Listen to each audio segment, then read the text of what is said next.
د طالبانو د کورنۍ چارو وزارت سلاکار انس حقانی وایي د امر بالمعروف په نوم باید خلک له اسلام څخه متنفره نشي.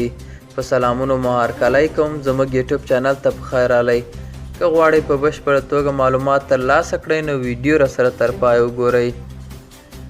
انس حقانی نن سه شنبې په کابل کې د طالبانو د امر بالمعروف وزارت لخوا سیمینار ته وینا کې ویلي چې اسلامي احکام لکه څنګه چې اسلام یې وایي باید په هماغه ډول پلي شي.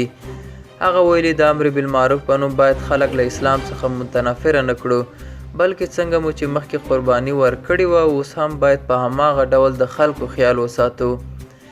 اسلامي احکامو له پلي کېدو نشو تېرېدلی، خو څنګه چې اسلام وایي په هماغه ډول به یې په سمه توګه پلي کوو. دا په داسې حال کې ده چې د طالبانو د امر بالمعروف وزارت په دې وروستیو کې د ښځو د حجاب اجباري کېدو په اړه حکم ورکړی او تر دې مخکې هم له نارینه‌وو څخه غوښتي وو چې د ګیرې په پرېښودو سره ځان په سنت طریقه برابر کړي. دا و زموږ نننۍ چمتو شوې ویډیو. تر بیا ښه وخت، ښې چارې.